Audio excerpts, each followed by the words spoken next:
नमस्कार, आप देख रहे हैं कलम इंडिया न्यूज़ और मैं हूं आपके साथ दिव्या पांडे। भी हमारे साथ बातचीत करने के लिए युवा समृद्धि दल के राष्ट्रीय अध्यक्ष अमित सिंह। अब इनसे ही बात करेंगे कि आगामी चुनाव को लेकर आपकी पार्टी क्या तैयारी कर रही है। अमित जी, बिल्कुल, बहुत बहुत धन्यवाद दिव्या। आगामी चुनाव को लेकर हमारी पूरी पार्टी पूरे ग्रासरूट पे तैयारी कर रही है और अभी तक हम लोगों ने 88 सीट को चिन्हित कर रखा है, जिसमें सबसे बड़ा भाग चंपारण और सारण का है, उसके बाद शाहाबाद का है, दिन मगध का है। इन 4 जोनों में तो लगभग ग्राउंड पे वर्कआउट कंप्लीट हो चुका है। आगे अब सीतामढ़ी, शिवहर, उधर मुजफ्फरपुर, बेगूसराय, मुंगेर, नालंदा, इन तरफ हम थोड़ा वर्कआउट कर रहे हैं। फाइनली आउटपुट अभी आने में 2 से 3 महीने लगेंगे, तब ये फाइनल डिसाइड कर पाएंगे कि हम कितने सीटों पे लड़ रहे हैं। अभी 88 क्लियर है। 88 को चिन्हित एकदम बिल्कुल 88 चिन्हित कर लिया हमने। क्या लगता है अमित जी, जिस तरीके से भी प्रशांत किशोर 2 अक्टूबर को अपनी पार्टी तैयार कर रहे हैं, काफ़ी जोर शोर से उनकी पार्टी में लोग हिस्सेदारी भी बन रहे हैं, शामिल भी हो रहे हैं और पक्ष और विपक्ष काफ़ी पे हमलावर रहे हैं प्रशांत किशोर, तो क्या लगता है ऐसे में प्रशांत किशोर किसका वोट काटने वाले हैं? देखिए, बड़ी स्पष्ट बात है। प्रशांत किशोर जी का जो स्ट्रेटजी है तो वो स्ट्रेटजी क्लियर कट है। ये भारतीय जनता पार्टी की स्ट्रेटजी है, ना कि प्रशांत जी की कोई स्ट्रेटजी है। और भारतीय जनता पार्टी की एक सोच है कि नीतीश कुमार को अगर कमज़ोर करना है, बिना नीतीश को कमज़ोर किए सत्ता में वो नहीं जा सकती है।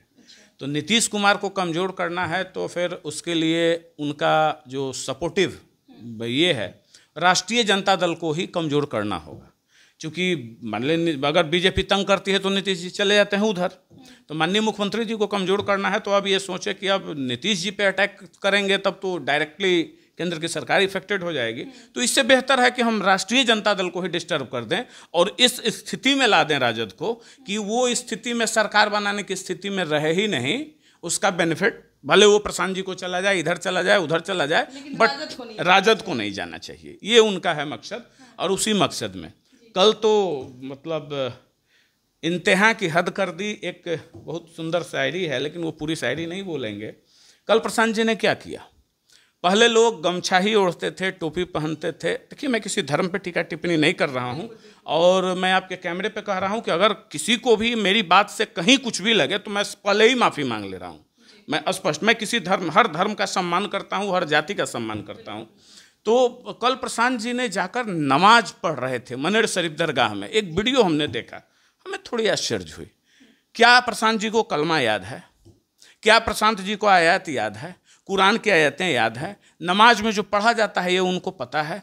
और वो आश्चर्य ये लगा, ये नहीं लगा आप जा सकते हैं, इबादत कर सकते हैं, लोग जाते हैं मज़ारों में इबादत करते हैं, लेकिन नमाज पढ़ना ये एक स्टेप आगे बढ़कर हो गया। ये क्या दर्शाता है? और नमाज पढ़ रहे हैं और उनके साथ वाले बगल में देखिए, नमाज का भी उन्होंने अपमान किया है वहाँ पे। आप देखेंगे उस वीडियो में, इनके साथ वाले एक व्यक्ति हैं, वो टोपी लगा के, बगल में जो बेचारे मुस्लिम समुदाय के वो नमाज कर रहे हैं, लेकिन नमाज स्थल पर बैठ के उनके साथ वाले वीडियो देख रहे हैं कि वो हट जाते हैं उनके सामने से और वीडियो की शूट कर रहे हैं। तो ये उचित हमको नहीं लगा। खैर, तो प्रशांत जी क्या वोट काटेंगे और किसका काटेंगे तो वक्त बताएगा, लेकिन अभी उनकी पूरी स्ट्रैटेजी है कि भाई राजद को कमज़ोर किया जाए और बचा खुचा नीतीश कुमार को कमज़ोर किया जाए। बस उनकी यही स्ट्रैटेजी है।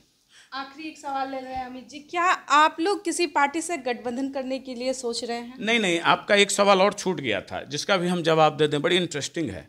आप कह रहे हैं कि 2 अक्टूबर को वो पार्टी बना रहे हैं ना। तो जन सुराज आप सुन रही हैं, लेकिन जन सुराज नाम की तो पार्टी 2022 में बन चुकी है। 2022 में जन सुराज नाम की पार्टी बन चुकी है। तो फिर ये जन सुराज नाम का उपयोग कैसे कर रहे हैं? या तो लोगों को धोखा दे रहे हैं, या तो ये अपना पार्टी का नाम बदलेंगे।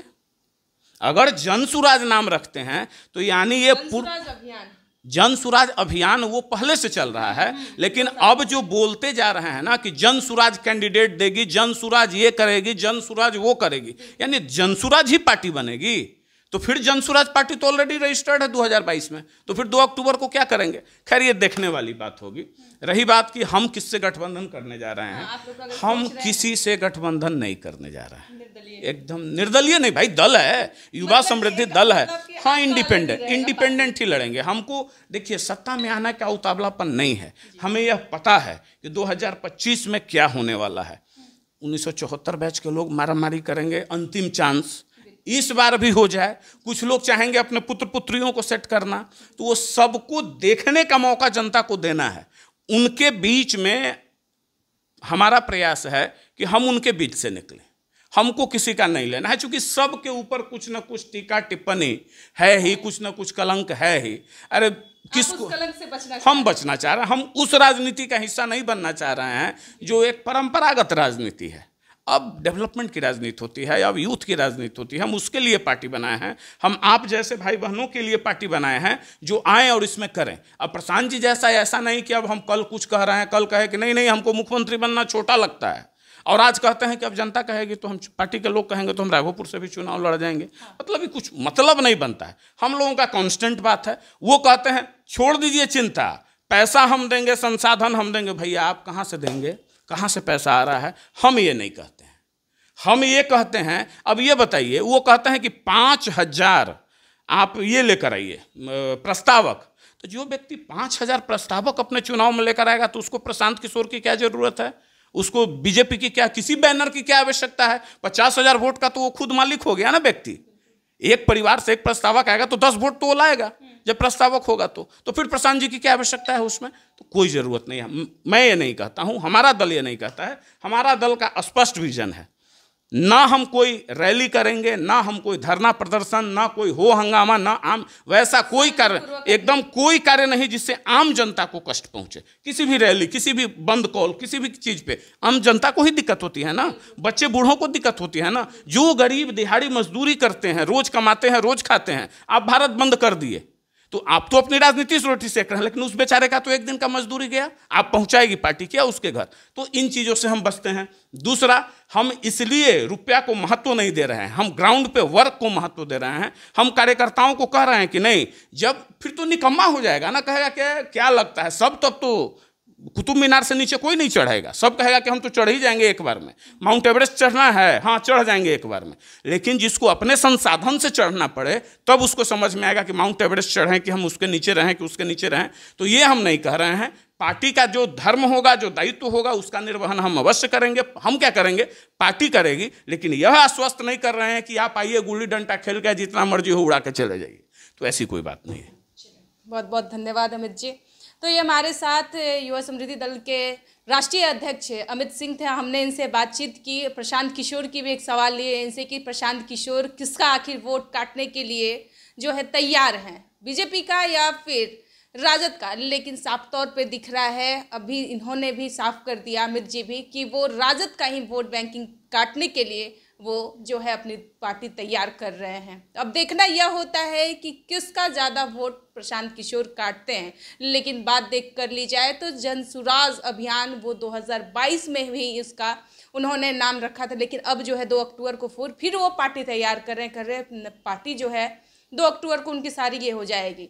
तो इन पर अमित जी का कहना था कि आखिर वो जनता को क्यों बेवकूफ़ बना रहे प्रशांत किशोर, जबकि प्रशांत किशोर खुद कहते हैं कि हम जनता को गुमराह नहीं करना चाहते हैं। जनता को जिस तरीके से अभी जो सत्ता पक्ष में है या सत्ता पक्ष से बाहर है वो लोग गुमराह करने की कोशिश कर रहे हैं। तो प्रशांत किशोर कह रहे हैं कि बिहार को हमें डेवलप करना है, बिहार को बहुत आगे ले जाना। तो कहीं ना कहीं बिहार के जनता को गुमराह करने की कोशिश प्रशांत किशोर भी कर रहे हैं। फिलहाल के लिए हमारे साथ बने रहे, बहुत बहुत धन्यवाद।